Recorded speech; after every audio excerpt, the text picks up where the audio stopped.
The life of a digital nomad might seem glamorous and full of all nice sunny beaches and beautiful trips and everything, but there are some dark parts of that as well. And although I am not a real digital nomad, not a bona fide digital nomad, I am playing at being one a few days at a time.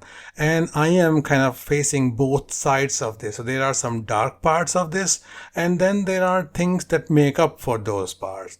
So you know me, I'm honest. I'm going to tell you everything that I experienced, whether that was good, bad, ugly, or just spectacular. And this is the episode where we talk about day 3 in Lisbon. So just stay tuned. Join the rhythm, dance through the streets. Let the energy move your feet. Sunset glow, when dreams ignite. In Lisbon's magic, we take flight. Welcome back to Sunny Escapades. We are talking about my third day in Lisbon, which was a slightly different day from the other 2 days because this day I was also going to be a working stiff, like a normal working person for half the part of the day.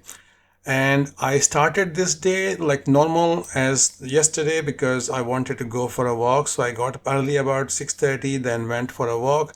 And I went in a different direction today because I wanted to see different things and still stayed with the main street. Saw lots of traffic, more traffic on this day because it was a bigger street, but also saw a nice gate kind of thing, like a building. But it was in a park and there was no signs or anything, so I just went and took a picture. For some reason, there were airplanes flying very low as well, so I think the airport must be close by there. But anyway, this time I did not make the walk very long because, had to work as well. So came back, got ready, and then went down to the breakfast. Breakfast was nice as yesterday. Then the dark part of the digital nomad life, the work. I call work the necessary evil, and that's what it is. We work so that we can enjoy afterwards. So I was working from my hotel room, from that little breakfast table, from the chair that the hotel had given me, which was slightly nicer than the other ones, but it was still uncomfortable for long sitting. And because I was working on my laptop, the small screen, looking down the whole time, and instead of having my two big monitors that I usually have at home, and I can have a standing desk if I want. So that part was not really fun, but still because I wanted to, this is my choice, right? So I wanted to be in Lisbon for a working day so I could use the evening part of the day for fun. And on this day, I had for lunch, I had lunch in the hotel room and I had the cold pizza from last night. So yeah, not very glamorous, but it was still okay. It was cold, but it was all right. It was the margarita pizza from last night that I got from the mall. And also another thing is that if at home, if I'm feeling like, okay, I want to take a break, I'm very bored or anything, I can take a longer lunch break. I can stretch my legs for a while. Not here, because here I want to save all my free time for the evening so I could go sightseeing. And that's what I did. Once I finished my work about 5 o'clock, then I got ready and went out. I wanted to go to Belem Tower because Belem Tower is one of the main sites that you must see when you go to Lisbon.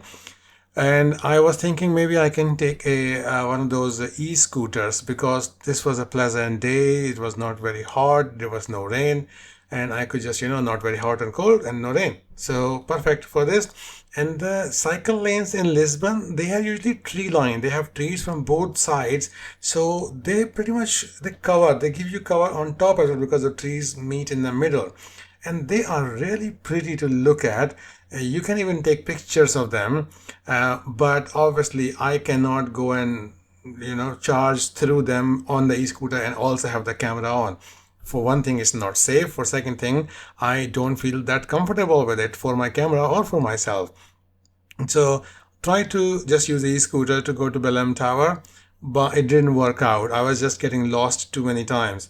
How I do it is that I keep the phone in my pocket, but I keep one of the earbuds, one Bluetooth earbud in my ear, which gives me directions. I have the Google Maps on. And I think I mentioned it in the last video as well. Google Maps does not work very well in Lisbon, especially if you are on an e-scooter or a bike.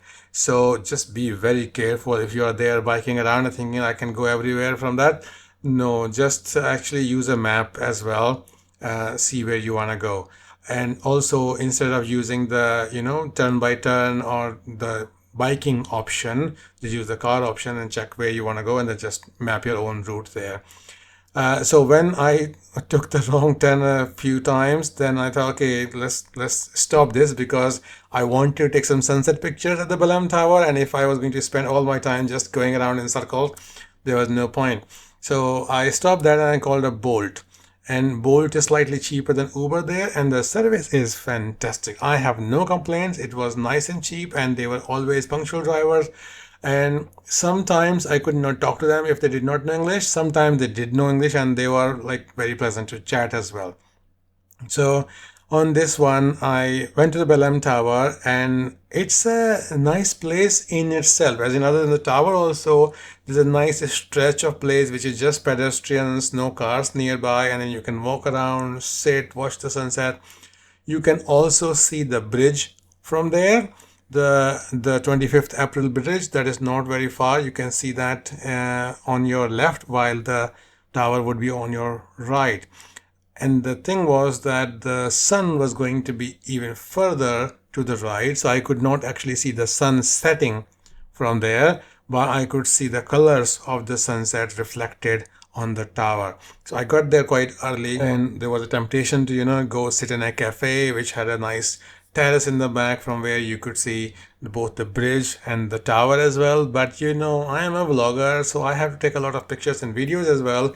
It's not just that I can just see something and come back and tell you guys, oh yeah, it was very nice. I have to show you some evidence, right? So here's the evidence. And the tower is beautiful. It was closed by the time because, evening time, but it's really nice to look at from outside. I took a whole lot of pictures and videos, and although at that time I felt like I was being a little bit of a knob at, walking around with my camera on that little stick that I have, the Mantis Pod Pro, and I was doing all kind of orbits and going and trying to do the reflection shot as well because there's water next to it. It's right on the bank of the Tagus River. So there was some water right next to it as well, where you can actually take a picture of the tower reflected in the water. So that always makes for a good shot, and I am always looking for those shots because they are absolutely beautiful with the symmetry. And in this one also I could take a few. They were not perfect, but I think they were nice. But you can be the judge. You can see those pictures on a screen and you can tell me whether you like them or whether you feel that they could be better. Okay, so yeah, I won't mind. I've got a thick skin, so if you want to give me feedback, please comment on them and then say whether they're good pictures or crap pictures or could be better, whatever you feel like. Yeah, join the discussion. And although this bridge was there as well, what happens is that when you're trying to take the picture of the bridge and the tower in the same frame, it doesn't work because for the camera it's a bit far, and the more I take pictures, the more I realize how amazing our eyes are, the perspective that we get, how adjustable they are for darkness, for different color, different lighting conditions. That's just fantastic. And when you try to do that with the camera, then you realize, oh, the camera has limitations. The camera has so many limitations. So, but anyway, I did try that. I tried a lot of different shots to see what looks better and just as pretty as possible, and try to do both those monuments in there. There's a platform next to it as well where you can climb and then take the pictures from a slightly higher point of view as well of the tower, and then from there you get the bridge a little bit better as well. And this tower is it's visible from the other side as well, from the river as well. So when I took the sunset cruise, I think it was the next day or the day after, and from there you can see the tower. It's a little bit in the distance, but you can see it. For eyes it's good, for the camera you have to zoom in. But it's really beautiful. And as I was saying, that I took a lot of pictures, and although I felt like a little bit of an jackass taking so many pictures and being ridiculous in the crowd, but after I came home I looked at those pictures and they are gorgeous. The tower is beautiful, and I felt like, oh, I should have taken another 1,000 pictures of that scene. But anyway, so you can see what I've got at least. And at the sunset time also, it was beautiful. So I would say that if you are in Lisbon for maybe a couple of days, one of those evenings should be spent at the Belem Tower. And the first video that I made on this channel after I came back from Lisbon was about the Belem Tower because I was just fascinated by this structure. It's absolutely gorgeous to look at. It's not a very high tower, but the architecture is very pretty. It's very lovely to see. Okay, from there, I had a few choices. I had very few choices actually. I had two choices. One choice was to go to this restaurant called Paste de Belem, and the other was to go to the monasteries, the Geronimo monasteries. The monasteries would be closed by the time, and because I was doing the sunset pictures there, I could not actually go and take any good pictures at the monastery. So I decided that, okay, let's go to the restaurant and we can have some food as well because, by this time I was hungry as well. Again, I tried to do the e-scooter thing, and again, I failed very badly. This time, oh my God, Google Maps led me around in circles and got me in the way of danger. In one place, it was showing me that I have to take a left turn in a couple of hundred yards, couple of hundred meters, and I was riding on the left hand side of a right hand side. So they drive on the right hand side. Riding on the left hand side, which was dangerous, should not do that.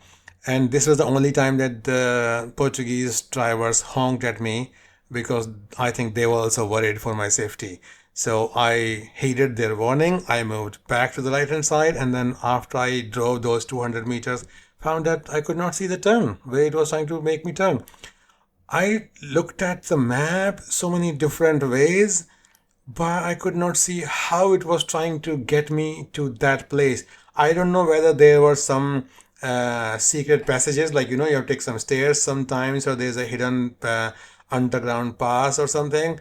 I could not see what it was trying to do. Ultimately, I did what I do best in those situations. When it started to get dark, I just parked the e-scooter at one of the parkings and called a Bolt. The Bolt comes quickly within 5 minutes and it dropped me right at the restaurant.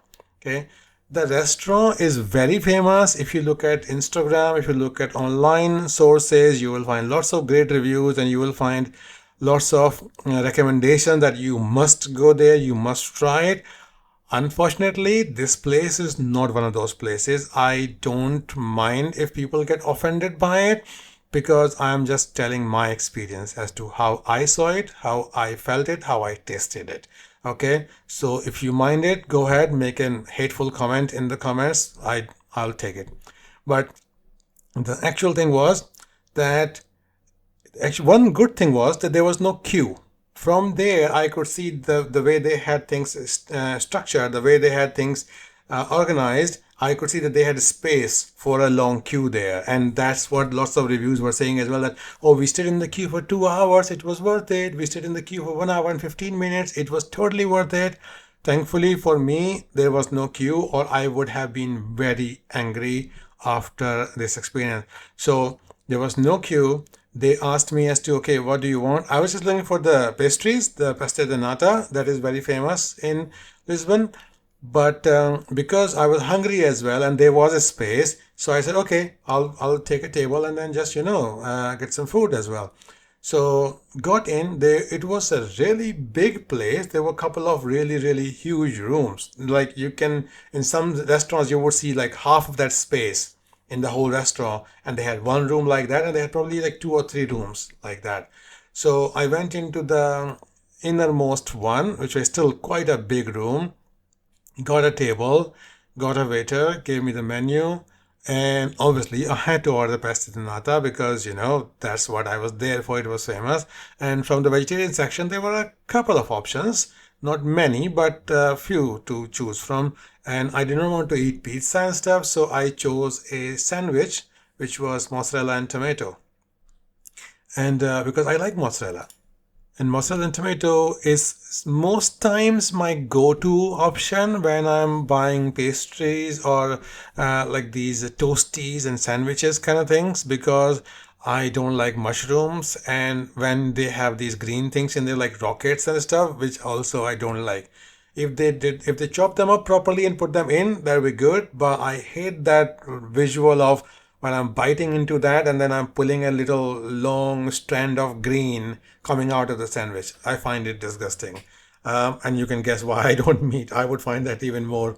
Anyway, before I offend more meat eaters, carry on with this. So they gave me the sandwich. It was a big sandwich, like a very big slice of bread, two slices of bread, but it was literally as advertised. It was a mozzarella and tomato sandwich. So it was a sandwich because there were two slices of bread.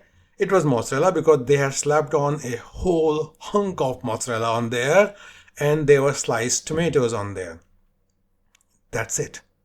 There was nothing else in the sandwich. There was not even salt, no black pepper, no dips or anything else to make it tasty. Just mozzarella and tomato.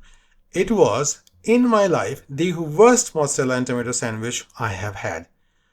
Unfortunately, it was not the worst sandwich I've ever had. That honor goes to an office canteen avocado sandwich that I've had long ago, but I still remember, yes. But this was the worst mozzarella and tomato that I've had because there was no taste to it. There was nothing other than mozzarella and tomato. I would not recommend this place. Second thing, the pasta di nata. Yes, it was very nicely done, but I have voiced my thoughts about this before. It was okay, but because of this whole runny filling in there, I did not like this pastry very much in itself. But even comparing to my hotel pastry, this was not as good as the one that I got in the hotel for free. Well, in my breakfast included, that one I could finish. This one I could not finish. I took one bite and I was like, yeah, don't want this. No, thank you. So I was making a face. I hope I was not making too much of a face that people could see. The only thing, the coffee, yeah, the coffee was okay. Not great, but it was okay. I had better coffee in Lisbon. I like latte macchiato. So latte macchiato comes in a tall glass with three different sections in there that you can see. There's an espresso, there's a milk, there's a foam. You can see that, and it's like a tapering glass. Looks lovely, and it's very good for photos, and it's very good for, I like it. So but this was not that. It was just like a normal latte. They did not have latte macchiato. When I go to Europe, I like to have latte macchiato because you can't get that in UK. It's a funny thing, but you can't get that. Hey, if you ask, you can get latte, you can get macchiato, you can get latte macchiato, and it's a different thing. So I did get next day. I think I got latte macchiato, nice one. So the coffee was okayish, not good, not bad. But the food was, yeah, I would not recommend that. It was hard to finish the sandwich because it was very big, and it was also because it was tasteless. The only good thing, the saving grace about the restaurant was that given how famous it was, given how highly reviewed it was very cheap. So even with one big sandwich and one pasta di nata, and I think I had two, I ordered two pasta di nata probably, and the coffee, it was about 8 quid, 8 euros. So I added a tip to that and made it 10 euros and got done with that place. But other than that, yeah. So this is my reason for not trying to find. I have a friend. She loves to go and find these places on Instagram and online. And when we go for a trip, she loves to go and just look at those and eat there. Even sometimes they are very expensive, and sometimes they have a long queue. But she likes to go there. So yeah, if I go with Surabhi, then yes, I would be dragged to some of those places. This time I just did it myself and I did not like it. I regretted it. So take it with a grain of salt when people are saying this place is amazing and fantastic and all that, but also take it with a grain of salt when I am saying that this was not that great, so that your expectations are low, and maybe if you go there and try it out, you might, split the difference. You might have a okay meal. Also, because this was vegetarian meal, the sandwich, maybe they were not experts in that. Maybe they do meat dishes very well. I don't know. So to give them their fair dues, they might do that better. Pastry? Yeah, no. Pastry, go to my hotel, go to the Principia Villa and have the pastry there in the breakfast. That was quite remarkably, quite noticeably better than the one that I had in Belem. Okay, so after that, I thought, okay, where am I gonna go? Do I want to go hunt around a little bit more for sightseeing, or do I want to go back to the hotel? I decided to go back, but I decided to go back by public transport rather than a taxi. So I looked online and on Google Maps, and Google Maps is okay if you are walking, but because I had had so many false starts with this on the e-scooter, I was a bit wary. And also, it was trying to take me through some routes which were not even roads. But ultimately, actually turned out very well because it made me walk through a park, which was a huge park with a couple of fountains and everything. It was nice. It was a bit dark at this time. I think if I had come there about sunset time or in the evening time, would have been very pleasant. But still, I enjoyed that walk. It was a nice park, and it was safe. So yeah, Lisbon was always safe. I never felt any unsafe vibes in Lisbon. So I don't know if that is true of everybody. If you have had a different experience, you can comment down below. Or even if you agree with my experience, you can comment down below. It's a free country. Go ahead, comment. Okay, so from there, I walked, and on the way, I also saw the monasteries and took a picture with my phone. And then got a tram and came back. By that time, I'm a bit excitable sometimes. So by the time I was so worked up, so pissed off when I came to the hotel about this whole Past the Bellum thing that I recorded a whole video on the camera. I'm not gonna show you that, but it was a bit of a rant. Because I come from India, like I said last time, India has a lot of variety of really amazing desserts. So if you're going to make something so internationally hyped up, it has to live up to that hype at least a little bit. Okay, so this runny pastry, no, not my thing. Since then, I have talked to a few other people as well, and thankfully I have found some people who agree with me. Like, yeah, it's a bit too runny, it's a bit too liquidy. So they also did not like it, but it is really famous in Portugal, in Lisbon. So yeah, definitely, by all means, do try it, but just don't get your hopes up too much about it. Okay, so yeah, then after that, it was just like, my normal thing, taking notes and doing my computer things to catch up and downloading the footage and all that. And then I went to bed. Thankfully, the hotel was nice, so I got nice sleep there every night. This is the story of the day 3. So some good, some bad, some ugly. And if you are not subscribed, please do subscribe so that you can get a notification when I post the day 4. And we do talk about a lot of travel stuff on this channel. So yeah, a subscription would be appreciated. And I'll see you in the next one. Have a nice week. Thank you very much. Bye bye.